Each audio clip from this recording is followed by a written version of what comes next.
Hello friends, आज हम अपनी वर्ल्ड ज्योग्राफी की क्लास को फिर से आगे पढ़ेंगे। हमने पढ़ लिया था सूरज की आंतरिक संरचना, हमने पढ़ ली थी। अब हम पढ़ेंगे सूरज की बाहरी संरचना। जैसा कि हमने बताया था, सूरज को पढ़ने के लिए हमें 6 परतों को पढ़ना होगा, 3 अंदर की परतें और 3 बाहर की परतें।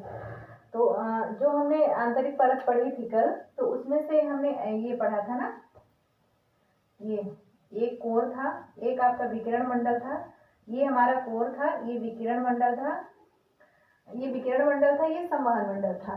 इसमें हमने बताया था आपको कि ये जो सोलर स्पॉट है, तो सोलर स्पॉट क्या होता है ना कि ये 0 डिग्री से लेके यहाँ से 40 डिग्री पहुंचने में इनको समय लग जाता है 11 साल का। 5 साल आना 5 साल जाना, ये बताया था। और ये भी बताया था कि जो सोलर स्पॉट होते हैं ये 0 डिग्री में बड़े होते हैं, जिनको मैक्सिमा कहा जाता था। और जो 40 डिग्री में जो बनते हैं सोलर स्पॉट, तो वो क्या होते हैं, छोटे होते हैं, जिनको मिनिमा कहा जाता था। अच्छा, आप लोगों के मन में ये सवाल आया होगा कि 0 डिग्री में ज़्यादा क्यों और 40 डिग्री में कम क्यों। तो ये देखिए, ये ऐसे सूरज है हमारा, सूरज ऐसे ही है ना, और सूरज के कोर में क्या हो रहा है हमारा, नाभिकीय संलयन। सूरज के कोर में नाभिकीय संलयन हो रहा है। ये देखिए, यहीं पे तो हाइड्रोजन हीलियम में बदल रहा है। तो इसका जो 0 डिग्री होगा, ये 0 डिग्री, तो गोल गोल है सूरज, ऐसे नहीं है, गोल गोल है सूरज। तो मतलब इसके 0 डिग्री के पास आके ज़्यादा करीब जब हो जाएगा, तो यहाँ पे ज़्यादा तेज से लपट लगेगी ना, ज़्यादा तेज ऊष्मा विकिरण जाएंगे। जब ज़्यादा तेज जाएंगे तो सोलर स्पॉट क्या होंगे, ज़्यादा बनेंगे। अब यहाँ पर जब थोड़ा दूर हो जाएंगे तो कम जाएंगे, तो कम बनेंगे। इसी तरह हमने इसका अध्ययन किया था। अब हम आगे पढ़ेंगे इसका सूरज का बाहरी संरचना का अध्ययन करेंगे। हम जब बाहरी संरचना का अध्ययन करते हैं तो हम ये देखते हैं कि अंदर 3 परत थी और 3 परत बाहर थी। तो जो अंदर वाली परत थी उनको कोर, विकिरण मंडल और संवहन मंडल कहा जाता था। जो बाहर वाली परत है इसको क्या कहेंगे हम, फोटोस्फीयर यानी प्रकाश मंडल। जो हमको दिखाई देता है लाल लाल, उसको क्या कहते हैं, जो लाल लाल भाग हमें दिखाई देता है, मतलब बाहर का, अंदर का मतलब ये नहीं कि वो था, उसको तो हमने उसके अंदर भी मतलब ऑपरेशन करके पढ़ा था ना। जैसे ये हाथ मेरा दिख रहा है ना, जैसे यहाँ दिख रहा है, तो ऐसा आप समझ लीजिए कि ये सूरज है, ठीक। इसके जैसे ये हथेली, ये सूरज आप समझ लीजिए, ये हथेली मेरी सूरज हो गई, ठीक। अब हथेली के अंदर घुस के हम ऑपरेशन करके देखें तो वो कल हमने पढ़ा था। अब इसकी ये जो बाहर वाली सतह है, ये वाली हम पढ़ेंगे। तो बाहर वाली सतह में जो सबसे जो दिखाई देने वाला भाग, उसे हम फोटोस्फीयर यानी प्रकाश मंडल कहते हैं। जो उसके ऊपर जो ये परत है, इसको क्या कहते हैं, क्रोमोस्फीयर यानी वर्णमंडल। जो रंगों का निर्धारण होता है कि किस रंग मतलब वर्णमंडल, मतलब रंगों का निर्धारण क्रोमोस्फीयर से ही होता है।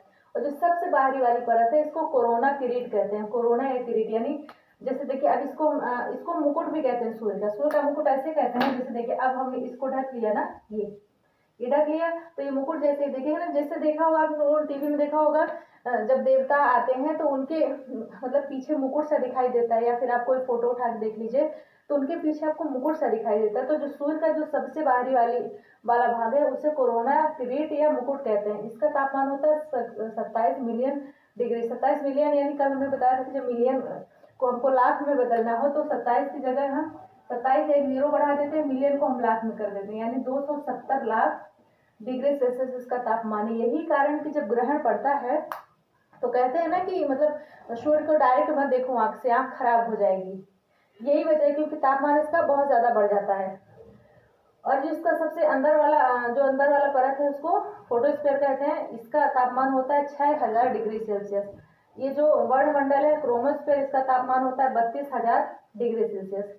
इस तरह हमने इसको पढ़ लिया था। और हाँ, एक चीज और था, जो हाइड्रो इसका मतलब हाइड्रोजन होता है हमारा, हाइड्रोजन हीलियम में बदलता है। तो हाइड्रोजन सूर्य में कितना प्रतिशत होता है, तो 75%। हीलियम कितना, 24%। बाकी जो 1% है उसमें अन्य चीजें होती हैं, अदर चीजें होती हैं। अच्छा, ये बताइए, जो सूर्य है हमारा, जैसे हम धरती पर चलते हैं, जैसे अपनी जमीन पृथ्वी पर हम जब चलते हैं तो ऐसे चल लेते हैं ठोस ठोस ना। मान लीजिए ऐसा कोई कोट बन गया, ऐसा कोई कवच बन गया जिसके अंदर ऑक्सीजन लेके कोई सूर्य पर अगर कोई उतर जाए, तो क्या वो चल पाएगा ऐसे? नहीं चल पाएगा। क्यों? क्योंकि सूर्य प्लाज्मा अवस्था में है। प्लाज्मा अवस्था मतलब ठोस और द्रव के बीच की अवस्था, उसे प्लाज्मा अवस्था कहते हैं। प्लाज्मा अवस्था मतलब लगभग दसियों बार बता चुकी हूँ मैं आप लोगों को। फिर उदाहरण दे रही हूँ, जैसे एलोवेरा जेल ले लीजिए, दूध की मलाई ले लीजिए, तो क्या आप एलोवेरा जेल में चल पाएंगे? नहीं ना, वो घुस जाएगा, दब जाएगा। वो चीज़ है। अब हम मतलब कभी कभी परीक्षा में कभी कभी क्या लगभग परीक्षाओं में ये देता है सूर्य से पृथ्वी की तुलना, तो हम सूर्य से पृथ्वी की तुलना कर ले रहे हैं। तो जो सूर्य है, सूर्य का व्यास हमारा पृथ्वी के व्यास से 109 गुना बड़ा होता है। व्यास इसे कहते हैं। ये जो व्यास है, ये जो रेखा है, तो इसको, ये अगर पृथ्वी का 1 है तो सूर्य का कितना है? 109 गुना बड़ा है। सूर्य का द्रव्यमान या आकार पृथ्वी से सूर्य का कितना है? 3,32,000 गुना। अब आप सोचेंगे कि अगर व्यास 109 गुना बड़ा है तो इसका आकार कैसे बड़ा हो सकता है? अब हम इसका उदाहरण ये लेते हैं कि ये एक आपकी रेखा है। देखने में तो रेखा ये बहुत छोटी है ना? देखने में ये रेखा बहुत छोटी है, लेकिन अब जब इसका ऐसे आप घुमाएंगे ऐसे और इसका वृत्त बनाएंगे तो कितना बड़ा वृत्त बन गया। उसी तरह जब व्यास 109 गुना बड़ा है, इससे 109 गुना बड़ा है, उसी व्यास को जब चारों तरफ घुमाया जाएगा तो क्या हो जाएगा? 3,32,000 गुना बड़ा आकार या द्रव्यमान हो जाएगा। किसका? सूर्य का। अगला है गुरुत्वाकर्षण बल। गुरुत्वाकर्षण बल यानी वह बल होता है जो दूसरी चीजों को अपनी तरफ खींचता है। तो जो पृथ्वी के अंदर है हमारे, वो गुरुत्वाकर्षण बल है। ये कैसे जानेंगे हम? जैसे कोई चीज आप ऊपर फेंकेंगे तो ऊपर नहीं जाती है ना आसमान में, नीचे ही चली जाती है। अब ये मत कहिए कि मिसाइलें चली जाती हैं। मिसाइलों को बहुत रफ्तार से फेंका जाता है, वो एक फेंकने की गति होती है, उस गति से फेंका जाता है, तब वो बाहर जाती है। नहीं तो उस गति से ना फेंका जाए तो मिसाइलें भी नीचे चली आए। तो जो गुरुत्वाकर्षण बल होता है सूर्य का पृथ्वी से, वह होता है कितना? 28 गुना बड़ा होता है। अगर कोई चीज पृथ्वी एक चीज मतलब 1 गुना खींचेगी तो जो सूर्य है वो 28 गुना और तेजी से खींचेगा। दुगुना से नहीं, 28 गुना और तेजी से खींचेगा। और सूर्य का जो घनत्व है वो पृथ्वी से 20 गुना ज्यादा घनत्व। घनत्व यानी घना। सूर्य का घनत्व पृथ्वी से 20 गुना ज्यादा घना है। ऊर्जा कितना निकलती है सूर्य से? तो 10 की घाते 26। 10 की घाते 26। जैसे हमने 10 लिख दिया ना, तो ये 10 की घाते 1 होगा। हमने 100 लिख दिया, 10 की घाते 2। इसी तरह 10 लिख के, 1 लिख के 26 जीरो लगा दीजिए, तो उतना जूल ऊर्जा सूर्य से निकलती है प्रति सेकेंड। ये नहीं, एक दिन में नहीं, एक हफ्ते में नहीं, एक महीने में नहीं, 1 सेकेंड में 10 की घाते 26 जूल ऊर्जा सूर्य से निकलती है। सोचिए सूर्य कितना ऊर्जावान है। अगला है हमारा चक्कर। चक्कर और विषुवतीय और ध्रुवीय। अब यहाँ पर हम थोड़ा सा आपको समझा दें। चक्कर का मतलब ये कि ये विषुवतीय चक्कर दूसरा है और ध्रुवीय चक्कर दूसरा है। जैसे हमने अभी आपको बताया कि जो हमारा सूर्य है वह क्या है? प्लाज्मा अवस्था में है। किस अवस्था में है? प्लाज्मा अवस्था में है। ये आप समझ लीजिए कि ये क्या है? सूर्य है। क्या है? ये सूर्य है हमारा। ठीक, ये आप समझ लीजिए। हमने 2 परतें क्यों बना दी? क्योंकि कोई चीज आप समझ लीजिए, जैसे आप एलोवेरा जेल ले लीजिए। ठीक, एलोवेरा जब जेल ले लेंगे या कोई चीज अगर आप घुमाइए, जो ठोस नहीं है, कोई चीज अगर, या कि इसी को आप घुमाइए, इसको अगर आप घुमाएंगे, ये और इसकी अपेक्षाकृत ये, तो ये जल्दी से चक्कर पूरा करेगा, ये पूरा करेगा, ये अंदर वाला पूरा करेगा ना। अब आप ये पूछेंगे सूर्य का आंतरिक और बाह्य भाग क्यों मतलब अलग अलग घूमता है, एक साथ में क्यों नहीं घूमता? क्योंकि वो प्लाज्मा अवस्था में है। जैसे आप पानी को ले लीजिए, पानी को आप ले लीजिए किसी बर्तन में और उसको आप हिलाइए, तो जो पानी की जो ऊपरी सतह है वो अपेक्षाकृत मतलब जल्दी से राउंड नहीं मार पाएगी ना। उसके अंदर का जो भाग है, अंदर का जो पानी, वो जल्दी घूम जाएगा, क्योंकि वो मतलब कम उसमें है ना, क्या कहते हैं उसको, आपका कम जगह में है ना। तो जब कम जगह में है, घूम रहा है, उसी गति से वो भी घूम रहा है, वो उसी गति से वो भी घूम रहा है। ये ज्यादा जगह में, ये कम जगह में, तो कम जगह वाली चीज जल्दी घूम जाएगी। इसीलिए जो सूर्य है वो अपना विषुवतीय चक्कर एक दिन मतलब 25 दिन में 1 चक्कर पूरा करता है। विषुवतीय चक्कर यानी ये वाला चक्कर, ये जैसे यहाँ से यहाँ पहुंचना हुआ, यहाँ से यहाँ पहुंचना हुआ, तो क्या हुआ मतलब यहाँ से ये ऊपर, तो कितने दिन में पूरा करता है? 25 दिन में, सॉरी विश्वती ये वाला विश्वती चक्कर ये 25 दिन में पूरा करता है, और ध्रुवीय, ये इनको ध्रुव कहते हैं ना, ध्रुवीय चक्कर कितने दिन में पूरा करता है, तो 31 दिन में पूरा करता है। अब एक चीज यहाँ पे होती है चुंबकीय झंझावात। क्या होती है? चुंबकीय झंझावात। चुंबकीय झंझावात जैसे आप ये देखिए, ये मान लीजिए एक चुंबक है, ठीक, ये इसका नॉर्थ पोल है, ये इसका साउथ पोल है। तो आप सब जानते हैं कि जो ये ध्रुव होते हैं, नॉर्थ पोल क्या होता है, ये नॉर्थ पोल या साउथ पोल अपनी तरफ खींचता है, ये खींचता है ना, ये ऐसे ही हमारा चुंबक भी, ये भी सूर्य भी है। तो सूर्य ये है, ये जो है चुंबक, ये जो निकलती हैं, ये झंझावात जो निकलती कर जाते हैं, इनको क्या कहते हैं? चुंबकीय झंझावात, ठीक, या मैग्नेटिक फील्ड कहा जाता है ये ध्रुव को। अब हम आगे पढ़ लेते हैं। लगभग सूर्य आज हमारा खत्म हो गया। सूर्य को हमने पढ़ लिया, उसके आंतरिक भाग को पढ़ लिया, उसके हम बाह्य भाग को पढ़ लिए, उसको हम मतलब जो फैक्ट्स है वो भी पढ़ लिया। अब जल्दी से फटाक से दोहरा ले रहे हैं हम 2 मिनट में। सूर्य क्या है हमारा? सूर्य हमारा सबसे निकटतम तारा है। सूर्य से सबसे निकटतम तारा प्रॉक्सिमा सेंचुरी है। हमारा दूसरा निकटतम तारा प्रॉक्सिमा सेंचुरी, सबसे चमकीला तारा डॉग स्टार या साइरस है। सूर्य हमारा सूर्य जो मंदाकिनी के किनारे स्थित है, मंदाकिनी के लगभग किनारे में स्थित है, बीच में नहीं स्थित है। सूर्य के चारों तरफ पाए जाने वाले मंडल को हम सौर मंडल कहते हैं। सूर्य हमसे सबसे करीब में तारा है, सूर्य हमसे सबसे करीबी तारा है। सूर्य की आयु है 15 अरब वर्ष। सूर्य की आयु 15 अरब वर्ष है। अब सूर्य में हाइड्रोजन हीलियम में बदलता है, यानी हीलियम हाइड्रोजन का संलयन होता है। सूर्य की 6 परतें, 3 आंतरिक 3 बाह्य। आंतरिक परत को कोर विकिरण मंडल, संवहन मंडल, बाह्य परत को क्या कहेंगे हम? फोटोस्फीयर, क्रोमोस्फीयर और किरीट या कोरोना या मुकुट, ये कहा जाता है। सूर्य के जो अंदर कोर में है ना, उसका तापमान 15 मिलियन डिग्री सेल्सियस यानी 150 लाख डिग्री सेल्सियस उसका तापमान। इसी तरह अभी हमने इसको पढ़ा। अब इसका फैक्ट देखते हैं। सूर्य का व्यास पृथ्वी के व्यास से 109 गुना बड़ा है। सूर्य का द्रव्यमान पृथ्वी के द्रव्यमान से 3,32,000 गुना बड़ा है। सूर्य से 10 की घाते 26 जूल प्रति सेकंड ऊर्जा निकलती है। सूर्य अपना एक चक्कर, ध्रुवीय एक चक्कर सूर्य पूरा करता है 31 दिन में, और विषुवतीय एक चक्कर सूर्य पूरा करता है 25 दिन में। और सूर्य में जो ईंधन है वह सूर्य किस रूप में है? प्लाज्मा अवस्था में। सूर्य प्लाज्मा अवस्था में है। हमने सूर्य के बारे में इतनी चीजें पढ़ ली। अब हम पढ़ेंगे, आज से हम पढ़ेंगे ग्रह। हम ग्रहों को पढ़ेंगे। ग्रहों को पढ़ने के लिए हमने सूर्य पढ़ लिया। जैसे सौर मंडल है, सौर मंडल में सबसे पहले सूर्य आएगा ना, और सूर्य के बाद हम पढ़ेंगे ग्रह। ग्रह एक एक करके हम पढ़ लेते हैं। पहले हम ग्रह को ओवरव्यू ले लेते हैं कि ग्रह कैसे होते हैं। अब हम एक ऐसे बनाते हैं, पूरा अगर सूर्य बनाएंगे, पूरे ग्रह बनाएंगे आपको तो बोर्ड में नहीं आ पाएगा, इसीलिए हम क्या करते हैं? आधा सूर्य बनाते हैं। क्या बनाते हैं? आप ये समझिए हमारा क्या है, ये सूर्य। ऐसे देखिए सूर्य से किरणें निकल रही हैं।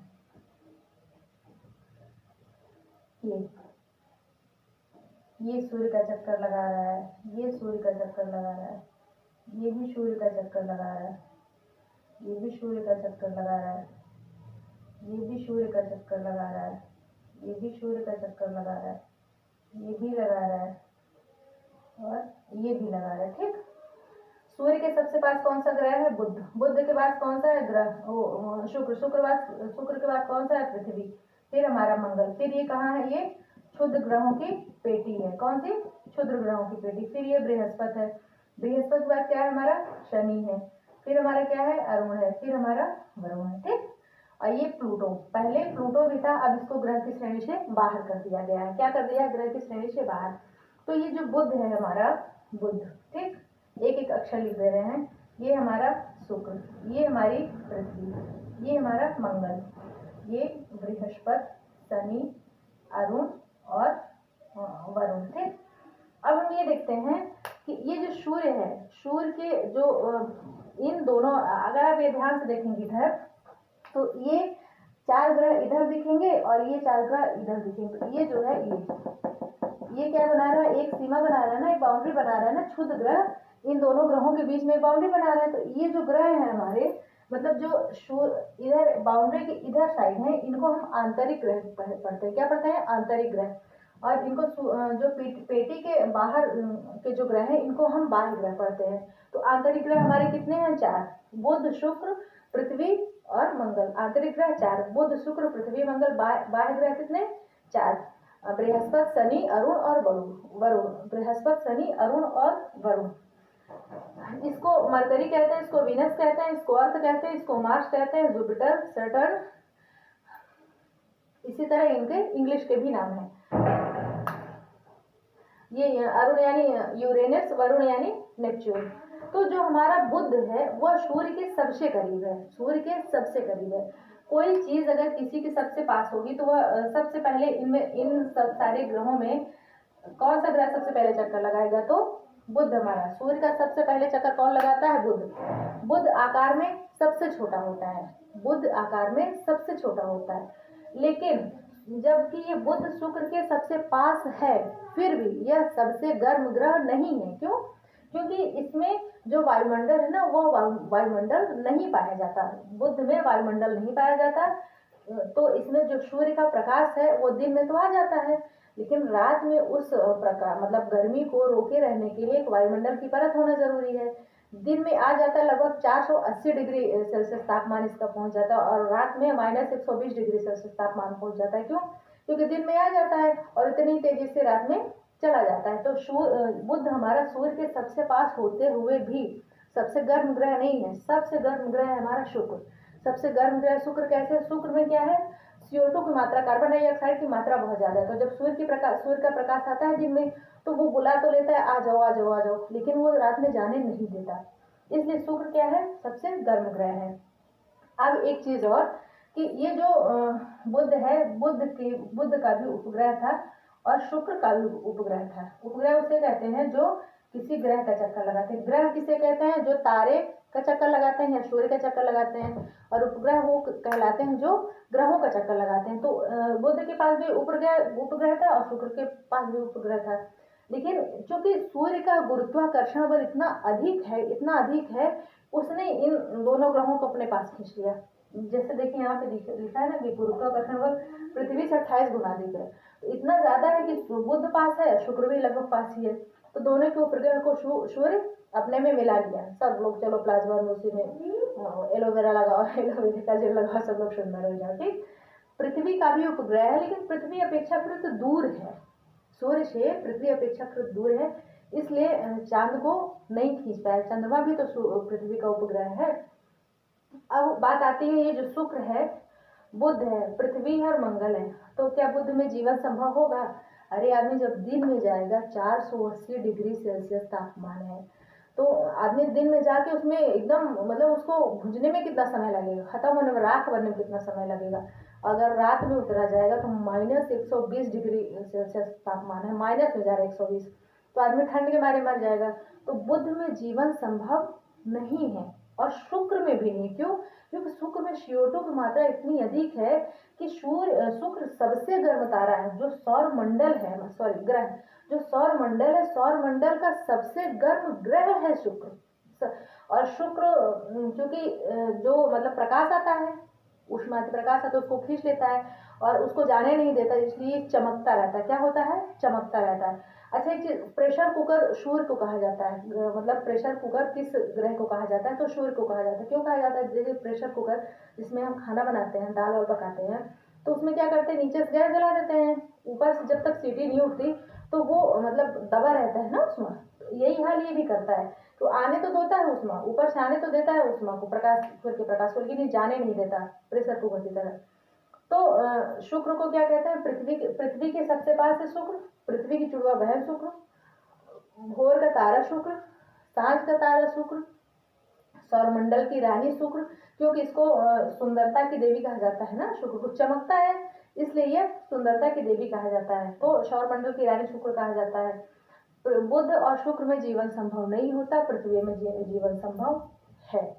इतनी चीजें हमने पढ़ी। अब हम क्या करेंगे, एक एक ग्रह करके मतलब सारे ग्रहों को एक बार मतलब इधर से पढ़ते ऐसे चलेंगे, जो कुछ खास बातें होंगी फिर लौटेंगे। ये क्षुद्र पेटियां हैं, इसको पढ़ेंगे। अच्छा हाँ, एक चीज और, ये जो आंतरिक ग्रह हैं ये आकार में इनसे छोटे हैं, बाह्य ग्रह जितने भी हैं वह इनसे आकार में ज़्यादा बड़ी, जैसे देखिए सबसे बड़ा ग्रह क्या है, बृहस्पति है हमारा, तो वह क्या है, बाह्य ग्रह कहलाता है। अच्छा, ग्रह पढ़ाया हम, लेकिन ग्रह की परिभाषा क्या होती है, ग्रह कहते किसे हैं, ग्रह कहते किसे, पहले ये तो जाने। तो ग्रह किसे कहते हैं, जिसके पास क्या हो, अपना मतलब अपना प्रकाश ना हो, अपना प्रकाश ना हो, अपनी ऊष्मा ना हो, ऊष्मा ना हो। भैया मेरे मार्कर में भी प्रकाश और ऊष्मा दोनों नहीं है, इसको भी ग्रह घोषित कर दें क्या? देखिए, लेकिन और भी कंडीशन है ना, ऐसा होता तो फिर सब गड़बड़ हो जाता। वह क्या हो, आकार में बड़ा हो, आकार में बड़ा हो, वह किसी दूसरे की कक्षा को ना काटे, वो क्या करे, ना काटे। यही होता है ना ग्रह की परिभाषा। प्रकाश ना हो, ऊष्मा ना हो, आकार में बड़ा हो, किसी दूसरे की कक्षा को ना काटे। एक और इसकी परिभाषा होती है कुछ,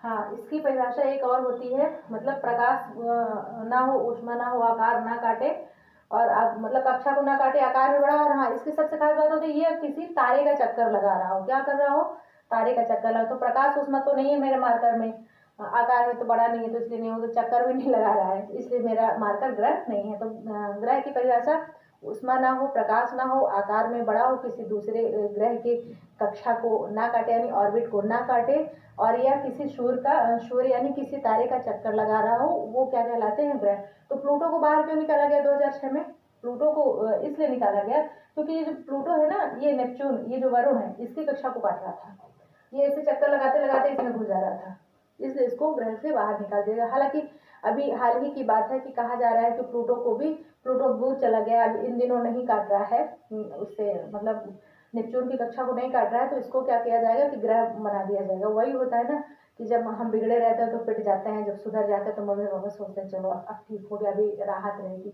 अभी कुछ नहीं कहेंगे। फिर जब फिर बिगड़ जाते हैं, फिर कोई बदमाशी होती है, फिर कूट दिए जाते हैं। वही हाल प्लूटो को हो रहा है बेचारे का, जब घुसा था तब पीट दिया गया, भगा दिया गया। अब जब नहीं बदमाशी कर रहे तो सोच रहे नहीं चलो मिला लो, अपने परिवार में ही मिला लो, ग्रह बना लो इसको भी। जब फिर बदमाशी करेगा फिर इसको पिट पाट के बाहर कर देंगे। तो यही सब चल रहा है। हमारा सूर्य खत्म हो गया, हमने ग्रह में इतनी चीजें पढ़ ली, कल हम ग्रह में और आगे भी बढ़ेंगे। जो फैक्ट होगा उसको हम पहले पढ़ लेते हैं, तो इसके बाद जो फैक्ट होगा एक दिन हम फैक्ट लिख लेंगे, ठीक। तो आई होप कि आप लोगों को समझ आया होगा। तब तक के लिए अपना ख्याल रखें, बड़ों का सम्मान करें, छोटों को प्यार दें, और अपना व्यक्तित्व इस प्रकार से विकसित करें कि सभी जीव आपके साथ सुरक्षित महसूस करें। धन्यवाद। और वीडियो को प्लीज़ शेयर करना, लाइक करना और कमेंट करना ना भूलें।